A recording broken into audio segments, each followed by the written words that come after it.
আপনাদেরকে। আসলে এই অটো রিকশা চালকরা যারা ঢাকায় বিভিন্নভাবেই তারা বিরাজ করছে এবং যত্রতত্র তাদের যে মুভমেন্ট, তো এদের আহ, অনেকেরই তাদের লাইসেন্স নেই। তারা যে অটো রিকশাগুলো চালাচ্ছে, কার অটো রিকশা, কোথা থেকে কোন মালিকের, এগুলো আসলে কোনো ধরনের কোনো ডকুমেন্টেশন নেই।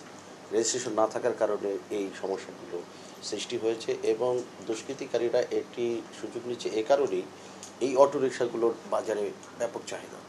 এগুলো অল্প দামে যদিও বিক্রি হয়, কিন্তু এই অটোরিকশাটি খুব সহজেই এটি বিক্রি করা যায়, যার ফলে এই যারা এই ছিনতাই করছে বা যারা এই টাকার প্রয়োজন, যাদের মাদক সত্ত্ব, যারা তাদের খুব সহজেই এদেরকে টার্গেট করছে, ভাড়ার কথা বলে তাদের সাথে উঠছে এবং তারা যেখানে সেখানে তাদের যাচ্ছে এবং যাওয়ার ফলে নির্জন জায়গাগুলোতে পেলে তাদেরকে মেরে, কখনো তাদেরকে মেরে ফেলে তাদের এই অটোরিকশাগুলো ছিনতাই করে নিয়ে যায়।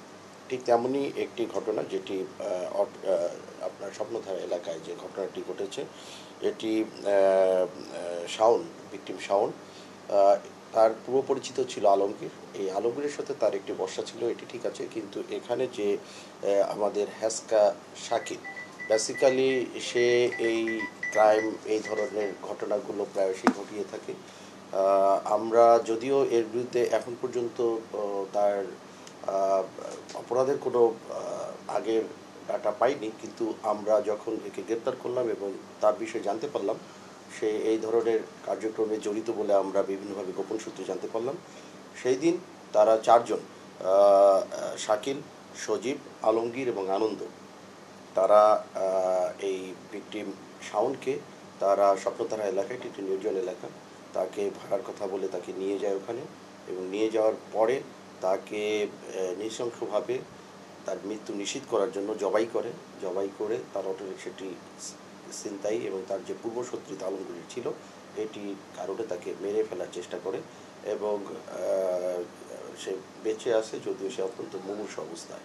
তো আমরা তাৎক্ষণিক এই ঘটনা জানতে পেরে আমরা ভিকটিমকে উদ্ধার করে হসপিটালে নিয়ে যাই এবং ভিকটিমের সাথে কথা বলে এই চারজনের নাম প্রকাশ পায় এবং প্রকাশ পেলে আমরা এই চারজনকে গ্রেপ্তার করি এবং গ্রেপ্তার করলে তারা ঘটনার দায় স্বীকার করে এবং তারা, আমরা দেখেছি তারা মাদকসেবী এবং এই ধরনের ঘটনাগুলো আগেও ঘটেছে বলে আমরা বিভিন্ন তথ্যসূত্রে জানতে পেরেছি।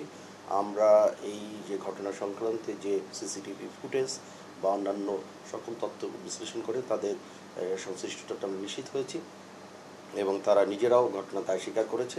আমরা বিজ্ঞ আদালতে তাদেরকে শপথ করে আমরা রিমান্ডে এনে তাদের ব্যাপক জিজ্ঞাসাবাদ করব এই ধরনের আরও কোনো ঘটনা ঘটিয়েছে কিনা এবং এই ঘটনায় তাদের দায় তারা আদালতে স্বীকারোক্তিমূলক জবানবন্দি যাতে তাদের নেওয়া যায় এটি চেষ্টা চালাবো। ভাই, একটা অটো ছিনতাই করতে গিয়ে এরকম নৃশংসতা কেন? গলা কাটতে হবে কেন? জবাই কেন করতে হবে?